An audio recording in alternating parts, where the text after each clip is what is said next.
En fait, le livre dont je vais parler aujourd'hui, c'est un peu le livre qui m'a fait passer d'une ancienne carrière qui avait pas de lien avec la bande dessinée à une carrière d'auteur de BD, puisque en fait, j'ai travaillé pendant 10 ans dans un domaine qui n'avait aucun lien avec l'art, puisque j'étais ingénieur et je travaillais dans la construction.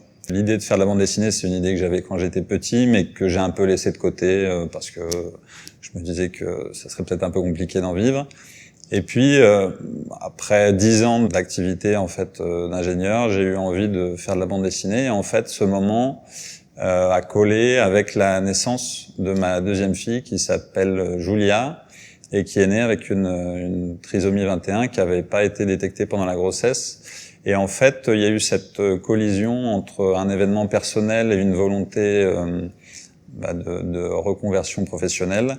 Et quand du coup j'ai réfléchi à un projet de bande dessinée qui serait pour le coup ma première bande dessinée, j'ai eu cette idée de raconter en fait l'arrivée de Julia et surtout tout ce que ça avait généré chez le père que j'étais, le fait de découvrir un enfant qui correspondait pas à l'enfant que le papa avait imaginé pendant la grossesse.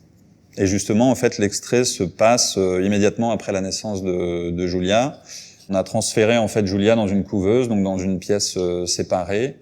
Pas vraiment rassuré par ses explications, je commençais à inspecter Julia sous toutes les coutures après qu'on l'eût mise dans une couveuse. À la comparer au bébé d'à côté, à essayer de me rappeler comment était Louise, à tenter surtout de me convaincre que Julia était normale. Et donc en fait à ce moment-là, je suis devant ces deux couveuses, donc Julia d'un côté et l'autre bébé de l'autre. Et je dis, bon, c'est vrai que quand Louise est née, elle n'était pas particulièrement jolie. Elle avait un œil qui partait vers le haut et l'autre vers le bas. Patricia, donc ma femme, Patricia l'appelait même mon petit crabe. Mais quand même, ce petit garçon est super mignon, tout rose, une belle tête bien ronde. C'est-à-dire qu'à ce moment-là, je suis en train de comparer, d'aller inspecter le bébé qui est à côté et de faire la comparaison avec Julia. À côté, Julia, on dirait une paupiette. Elle a une tête de genou, comme ils disent au Brésil. Et elle a la nuque super droite, c'est bizarre.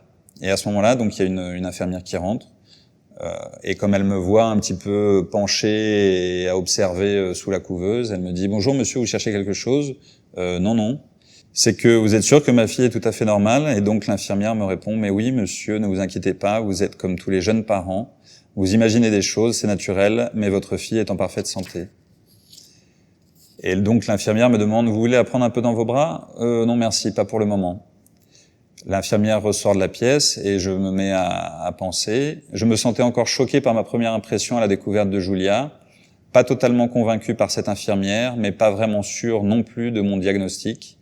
Dans ma tête, deux courants s'affrontaient.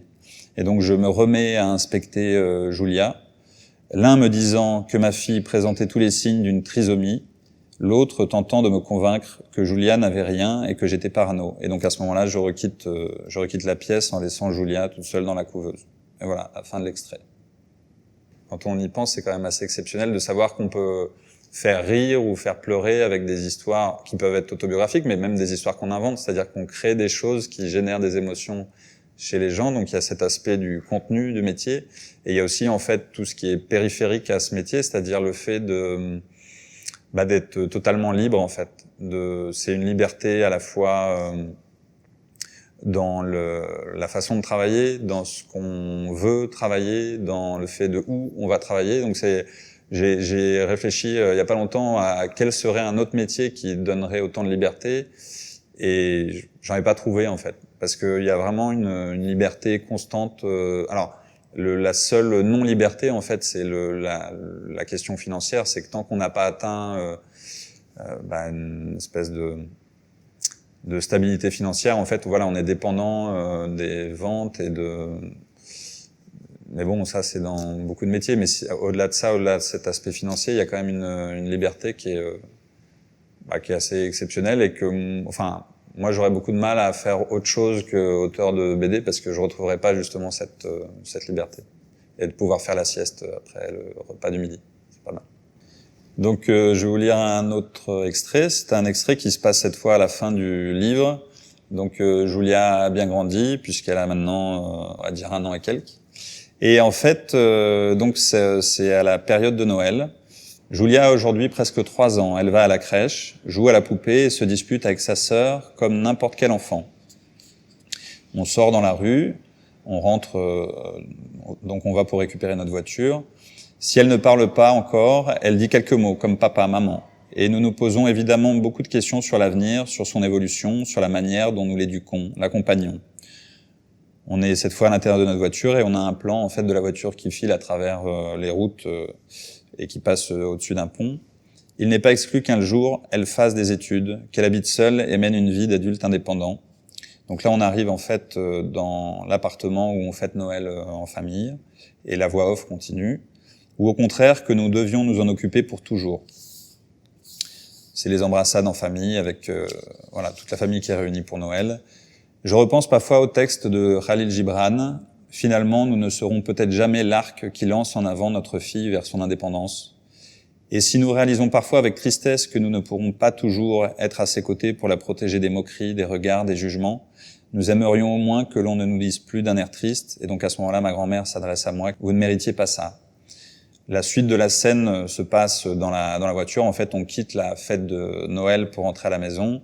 Je conduis et puis Patricia, ma femme, est à côté de moi. Et derrière, il y a mes 2 filles qui sont endormies. Donc sur la continuité de la phrase « Vous ne méritiez pas ça », je dis bien sûr qu'on mérite notre fille. Je jette un regard à ma femme et puis un regard derrière à Julia qui est endormie. D'ailleurs, on a de la chance qu'elle nous ait choisis. Et puis la voiture file à travers les champs d'Orléans, sous la brume et la lune qui éclaire la nuit. Voilà, fin de l'extrait.